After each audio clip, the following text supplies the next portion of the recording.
মুহূর্তে আমরা রয়েছি শিলিগুড়ি থেকে 20 থেকে 25 কিলোমিটার দূরে সেবক যে পাহাড় রয়েছে তার পাশেই অবস্থিত একটি ছোট্ট গ্রাম চমকডাঙ্গি। পেছনে দেখতে পাচ্ছেন যে চমকডাঙ্গি যে গ্রাম রয়েছে সেই গ্রামের যে সরকারের তরফ থেকে যে বোর্ড লাগানো ছিল সেই বোর্ডের সেই দৃশ্য। আজ কেন আমরা এই গ্রামে এলাম চলুন আপনাদের দেখাই, আপনারা অবশ্যই দেখতে থাকুন আমাদের এই প্রতিবেদন।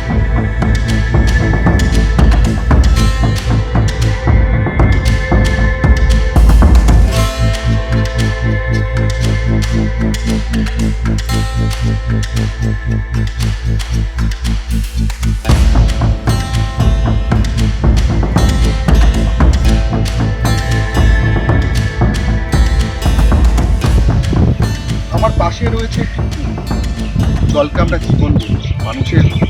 মানুষ এবং যে কোনো প্রাণীর বেঁচে থাকার ক্ষেত্রে কিন্তু জলের অবদান অপরিসীম। এবং এই কুয়োর পেছনে দেখতে পাচ্ছেন একটি নদী কিন্তু প্রবাহিত হচ্ছে। এই নদীটি কিন্তু অন্য কিছুই না, এই নদী কিন্তু উত্তরবঙ্গের সব থেকে জনপ্রিয় এবং প্রধান নদীর মধ্যে অন্যতম তিস্তা নদী। কেন এই নদীকে আপনাদেরকে দেখাচ্ছি তার বিশেষ কারণ হচ্ছে এই মুহূর্তে আমার হাতের থেকে বেশ কিছুটা দূরেই রয়েছে কিন্তু তিস্তা নদী, কিন্তু এই চিত্রটা কিন্তু আজ থেকে 4-5 মাস আগে একদমই ছিল অন্য রকম। কারণটা কি তাহলে একটু খোলসা করেই বলি। বৃষ্টির সময় বাইরে চলছে প্রচুর বৃষ্টি, বর্ষাকাল, আমরা কিন্তু বাড়িতে পরিবারের সঙ্গে থাকতে ব্যস্ত। এই বৃষ্টির মধ্যে আমরা কিভাবে বেরোবো? এতটা সহজ জীবনযাপন ছিল না কিন্তু এই চমকডাঙ্গি গ্রামের বাসিন্দাদের কাছে। নদী ছিল এখান থেকে বেশ খানিকটা দূরে, তিস্তার জল বর্ষায় বাড়তে মাটি কাটতে কিন্তু ধীরে ধীরে চলে আসলো গ্রামের দিকে এবং আস্তে আস্তে গ্রামের রাস্তাঘাট থেকে শুরু করে গ্রামের ঘর বাড়ি কিন্তু নিমিষেই গ্রাস করলো খরস্রোতা তিস্তা। কি ছিল সেই কাহিনী, কি ছিল সেই পরিস্থিতি, চলুন কথা বলে নেব এখানকার গ্রামবাসীদের সাথে। এতক্ষণ আপনাদের আমরা শোনাচ্ছিলাম কিন্তু সেই তিস্তার যে ভয়াবহ সেই দিন, কিভাবে কিন্তু তিস্তা গ্রাস করেছিল এই গ্রামের যে রাস্তাঘাট থেকে শুরু করে ঘরবাড়ি সেই সমস্ত কিছু। এই মুহূর্তে আমাদের সঙ্গে একজন গ্রামবাসী রয়েছেন এবং সেই গ্রামবাসীর থেকে শুনে নিব যে তারা সেদিনের ভয়াবহতা কেমন ছিল, সেই বন্যার ভয়াবহতা, এবং এই মুহূর্তে তারা কিভাবে তাদের দিন যাপন করছে। তো पहले तो हमको बताइए कि बाढ़ के समय में कैसा ये धंस गया पूरा। नमस्कार, मेरा नाम हरका बहादुर भुजेल है।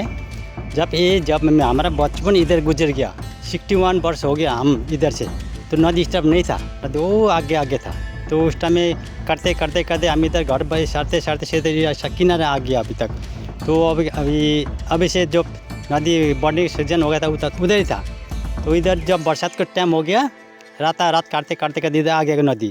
उसके बाद में जब अब हम लोग सोचा अभी तो बाल बच्चा के बचाने के लिए हम लोग मुश्किल हो गया।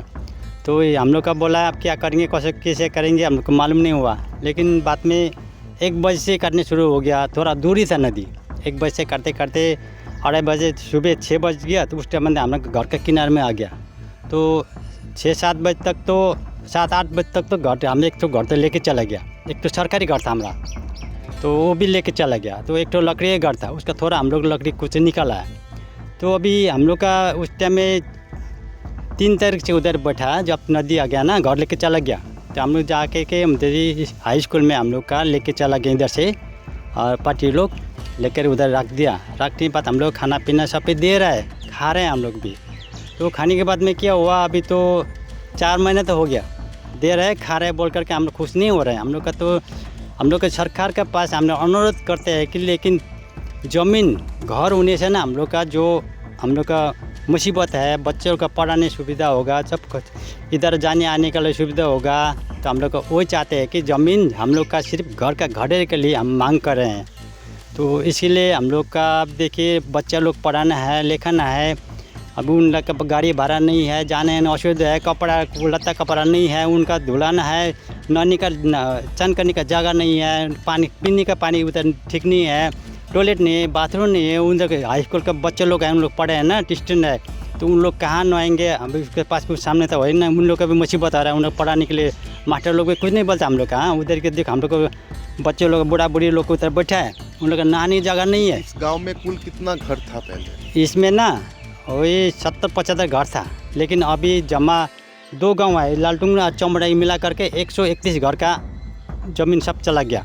उधर तो लालटुंग में तो जब मैं भर के ले गया था ना, उसमें फिर बालू आकर के पानी चला गया, उधर उधर बैठा है। लेकिन हम लोग तो वो नहीं, हम तो सब लेके चला गया, कुछ भी नहीं है।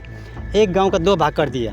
तो इधर तो देखिए हम लोग के पास तो घर भी नहीं है, इधर कुछ देने कुछ नहीं दे रहा है। और उधर ही थोड़ा नीचे थोड़ा घर है, उधर थोड़ा सा घर है, उसके किनारे नदी आके उधर बैठा है। लेकिन हम लोग का 11 घर टोटल कुछ नहीं है। उन लोग से हम लोग उधर ही हाई स्कूल में बैठा है, उधर में 30-35 परिवार से रोज़ हम लोग उधर बैठा है। और बाकी लोग इधर ही थोड़ा बच्चा लोग का हम लोग का स्कूल जाता है आता है, लेकिन उन लोग का खाना पीने के लिए ठूंगा नहीं है, कलता का बराबर धुलाई करने की जगह नहीं है, सुखाने का जगह नहीं है, और गाड़ी भाड़ा नहीं है। हम लोग के क्या करेंगे? इसीलिए हम लोग का ना, अगर घर को घरेरी देने से हम लोग का थोड़ा हम लोग का मजबूरी है वो कम हो जाना था। तो हम लोग जैसे भी अपना घर होने से गर्म पानी कर करके हम लोग उससे चावल खा सकते हैं, लेकिन दाल भात खाने से हम लोग कुछ नहीं होता है ना, क्या करेंगे? तो हम लोग जाएंगे कहाँ? अभी तो 2 महीने 3 महीने के बाद ये भी लेके चला गया, जितना बचा हुआ ये भी लेके चला गया, हम इससे और कहाँ जाएगी? तो पानी तो एकदम घर के पानी घर के नज़दीक कर आ गया है। नदी के आ गया। अभी आप लोग रात को सोते कैसे है? क्योंकि पानी कभी भी अगर फिर से बारिश शुरू हुआ। नहीं, अभी तो मैं उधर हाई स्कूल में बैठा हूँ। इधर हमारा मरो पड़ गया ना, अच्छा। मरो इधर ही हमारा जेठू का वो बीबी मर गया ना, इसीलिए हम इधर बैठे हैं। अभी दादी 15 दिन 16 दिन हो गया इधर, नहीं तो हमें हाई स्कूल में था। 4 महीने हो गया, 4 महीने के बाद अभी हो गया, बोला आज होगा कल होगा बोलते बोलते इतना दिन चला गया, तो कुछ नहीं हो रहा अभी तक। क्या हो रहा है क्या नहीं, हम लोग कुछ करने नहीं सकते। जब देंगे हम लोग खा लेंगे, जब देंगे हम बैठेंगे, बस हम ये आशा में बैठा है। इसीलिए सरकार का हम एक रिक्वेस्ट करते हैं, जल्दी से जल्दी हम लोग का थोड़ा बैठने के लिए जगह दे दीजिएगा।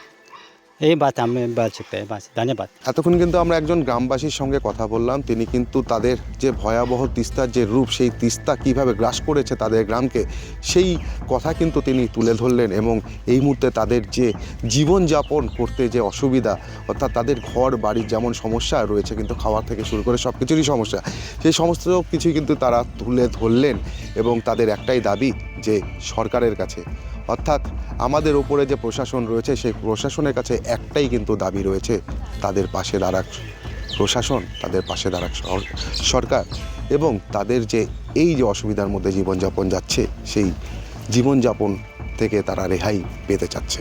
এতক্ষণ দেখছিলেন আমাদের স্পেশাল এই প্রতিবেদন, যেটা আপনাদের সামনে তুলে ধরলাম কী অবস্থায় রয়েছে লালটং এবং চমকডাঙ্গির এলাকার বাসিন্দারা। ক্যামেরায় অরূপ ঘোষের সঙ্গে শান্তনু সরকার, বাস্তব খবর।